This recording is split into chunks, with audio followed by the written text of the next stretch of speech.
Born in Sydney on the 25th of January 1935, Frank Matich was never meant to follow a conventional path.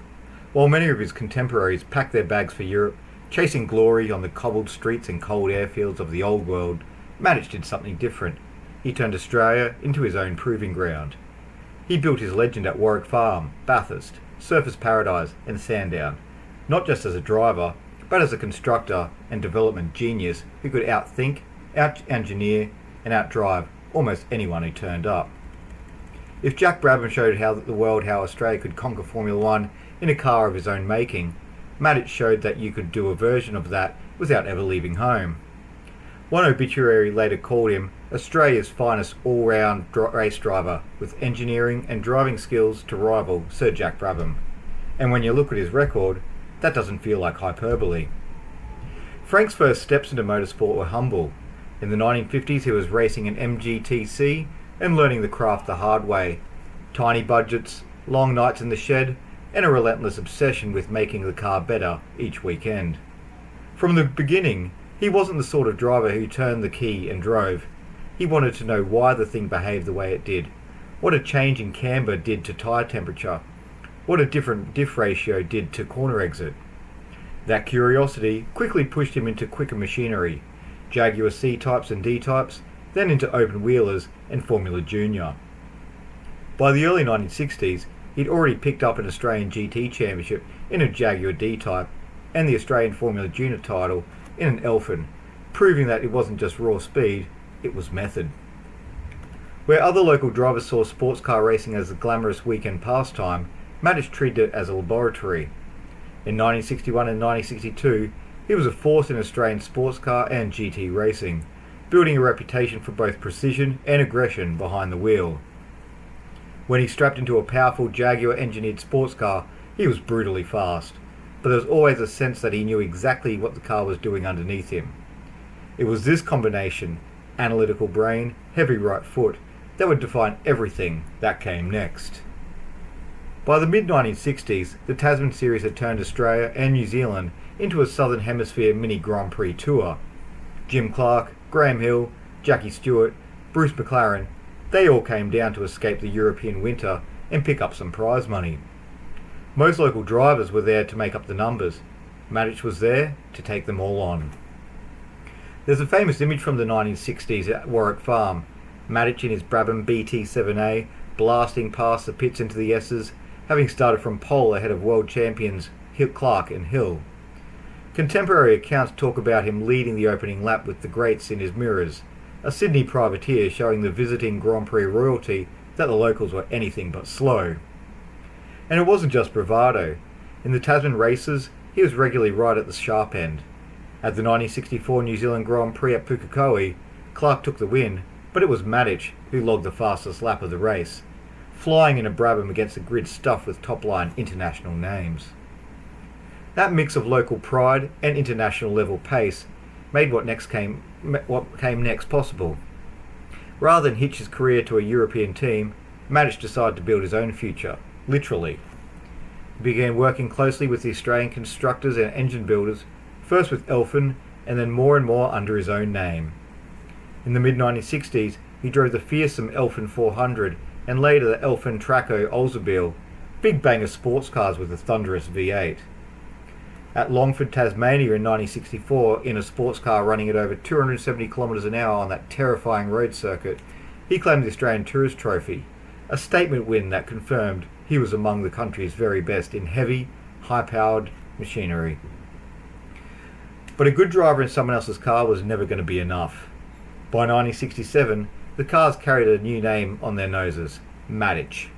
His first major creation, the Matich SR4, was a sensational, low-slung sports car built initially by Traco Chevrolet and later with Repco Brabham V8s, relatives of the engines Jack Brabham had used to win in Formula One. Frank and his small Sydney team didn't just buy the bits and bolt them together, they built the cars around his driving style. He wanted instant throttle response, a stable platform under brakes, and a car that looked after its tyres over a race distance. The result was devastating. Domestically, the SR3 wiped the floor with the local competition. He took multiple Australian tourist trophies in Matich badged machinery and became the benchmark in sports car racing in Australia. By 1968, he was winning national titles in cars of his own construction, something very few drivers anywhere in the world could say. And then came America. In 1967 and 1968, Matich loaded up his cars and headed for the Can-Am Series, the wildest, most powerfully built road racing championship on the planet. Unlimited capacity V8s, massive budgets from McLaren and Lola, and grids stacked with Formula One champions. Into that stepped a relatively small Australian operation, running a self-funded SR3 against the might of Bruce McLaren and Denny Hulme. He didn't win a Can-Am race, but just being competitive there was a massive badge of honour. Matich was qualifying against the works cars on unfamiliar tracks, dealing with logistics that would have broken many bigger teams, and still oppressing enough that people took notice. Those campaigns sharpened both his driving and his engineering approach. Back at home, you could feel the American experience in the ways his cars evolved: more power, better aero, and smarter packaging. All of that crystallised in one car, the Matich SR4. If the SR3 was proof of concept, the SR4 was the full manifesto. Built for the 1969 Australian Sports Car Championship, it carried a 5-litre Repco Brabham quad-cam V8, an engine originally designed for Formula One, detuned only slightly for sports car duty, and still producing somewhere around 550 horsepower. The bodywork was a sweeping, sculpted shape with huge side intakes and a towering rear wing, and underneath it was pure Matich logic: low weight, strong brakes, and a chassis stiff enough to let him dance that big V8 right on the limit. The results were almost comical. Across 19 starts, the SR4 took 15 wins, a second place, and a string of outright lap records. In the 1969 Australian Sports Car Championship, it was untouchable. Frank won every round and turned doing a Matich into a paddock slang. It meant pole, race win, fastest lap, and new lap record in one weekend. It was the ultimate flex, driver and constructor humiliating the field in brutal, efficient fashion. But as sports car rules shifted and big banger categories began to lose favour, the future lay elsewhere, in a new formula that was about to explode. Formula 5000 5-litre V8 single-seaters took over as the premier open-wheel class in Australia and New Zealand at the turn of the 1970s. Again, Matich refused to just buy a solution off the shelf. He did initially campaign a McLaren M10A and then an M10B, but even there he was different. He worked with Repco a lot and slotted a Holden-based V8 into the back, developing Australia's own interpretation of a Formula 5000 power plant. The package was wickedly fast. In the 1970 Tasman Series, he took the New Zealand Grand Prix at Pukekohe and the Lady Wigram Trophy at Wigram, beating a highly competitive international field. Over the season, his McLaren Chevy Repco Holden combination was arguably the quickest car out there, but reliability woes and strategic missteps, including a costly splash and dash for fuel at Surfers Paradise, meant the title slipped away to Graham Lawrence. Later riders would call it the Matich Tasman that got away. Even so, 1970 gave him something massive, his first Australian Grand Prix win. Warwick Farm, November 1970. A mixed field of Formula 5000 monsters and 2.5-litre Tasman cars lined up for 45 laps. From pole, in his McLaren M10B, with the howling Repco Holden V8, Matich simply controlled the race. He took pole, set the fastest lap, and won by a clear margin over Neil Allen's McLaren and Graham Lawrence's Ferrari. It was his first Australian Grand Prix victory, and it came in a car developed by his own Sydney-based operation. But even that wasn't enough. The McLaren tub was still somebody else's design. Frank wanted a pure Matich single-seater. The answer was the Matich A50. Described by Matich himself as an open-wheel evolution of the SR4 concept, the A50 used the familiar Repco Holden Formula 5000 V8 in a sleek, low monocoque with neat, integrated aero and compact packaging. It was built in his own workshops in Sydney, the same environment where he'd already been assembling McLaren cars under the deal with Lambretta Australasia. The A50's debut couldn't have been scripted better.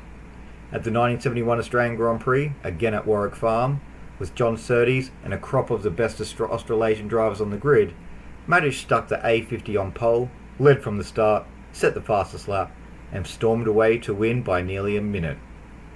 Kevin Bartlett's McLaren Chevrolet and Alan Hamilton's M10B could only just watch. It was the racing equivalent of dropping the mic. A driver in a car of his own design, built in his own workshop, obliterating everyone on one of the toughest tracks in the country. In 1972, the A50 became the car to beat in Australia. Matich used it to great effect in the Tasman rounds and the Australian Gold Star Series, fighting with Graham McRae, Frank Gardner, John McCormack, and a crop of Formula 5000 hard chargers. At Sandown in the 1972 Tasman format Australian Grand Prix, he took pole again in the A50, only for a failed scavenge pump to end his race early. Graham McRae went on to win both the race and the Tasman title. But over the season, Matich's consistency and speed in the A50 were enough to secure the 1972 Australian Drivers' Championship and the Gold Star. And his horizon still wasn't limited to home. In 1971, he took his Repco Holden-powered McLaren M10B to the United States for the L&M Formula 5000 Championship. Against the cream of American Formula 5000 racing, he won at Riverside and finished second at Laguna Seca. Results that confirmed what Australian fans already knew. When Matich rolled a car onto the grid, it was cricket enough to win anywhere. For all the speed and silverware though, there was always a toughness underneath. Matich was no romantic. He treated racing as engineering in motion, a place where you tested ideas at 250k an hour, and the stopwatch was the only option that mattered. He understood downforce, weight distribution, roll centres, and stress tolerances in a way that most drivers simply didn't. If the car didn't feel right, he wouldn't shrug and adapt. He'd go back to the workshop, change the geometry or the spring rates, and come back with something better. But that mindset had a cost. In 1973, away from the racetrack, Matich suffered severe electrical burns in a boating accident. The recovery was long and difficult, and when you layer that on top of the sheer physical and mental strain of 2 decades on the edge, the decision he made in 1974 starts to make sense. He stepped away from top-line racing to focus on his family and his business interests, effectively closing the book on an extraordinary competitive career. By then his influence was woven into the fabric of Australian motorsport. Younger engineers had grown up studying his cars. Aspiring drivers had watched him beat Jim Clark off the line, take down Graham Hill, dice with visiting Formula 5000 stars, and crush domestic fields in machinery of his own making. Historic racers and journalists would later say that Matich was doing domestically what Jack Brabham did on the biggest stage of them all in Grand Prix racing, winning in cars of his own manufacture. Even the language of the paddock carried his fingerprints. Doing in Matich, the shorthand for total domination, pole, win, fastest lap, and lap record came straight from the way he and the SR4 tore through the sports car fields in the late 60s. Frank Matich passed away in May 2015, aged 80, after a long illness. When news of his death broke, tributes poured in from across the Australian racing community. From veterans who'd raced against him, fans who'd watched in awe as his cars thundered past at Warwick Farm or Surfers Paradise, and younger enthusiasts who knew him as the softly spoken man behind some of the most beautiful and effective racing cars ever built in this part of the world. His story isn't one of champagne-soaked podiums at Monaco or international celebrity. It's something quieter, and in some ways more powerful. It's the story of a craftsman who refused to separate the art of driving from the art of building. A man who showed that you could take on the world on home soil in cars conceived in a Sydney workshop and not just survive, but thrive. In an era when most drivers were just that, drivers, Frank Matich was a test driver, engineer, strategist, team leader, and constructor. He didn't need the validation of Formula One contract to know what he'd achieved. The record book shows the titles, multiple Australian tourist trophies, a string of Tasman race wins, 2 Australian Grand Prix, the 1961 GT Crown, the 1962 Formula Junior Championship, the 1969 Sports Car Championship, and the 1972 Australian Drivers' Championship. But the real legacy is the standard he set. When you watch modern Australian drivers and teams take on the world, there's a little bit of Matich mindset in there. Build smarter, think harder, refuse to compromise, and if you can't find the car you need, design it yourself. Frank Matich didn't just race in Australia's golden age. In many ways, he helped create it. If you enjoyed this video, don't forget to like, subscribe, and hit the notification bell so you never miss an episode of the Racing Chronicles.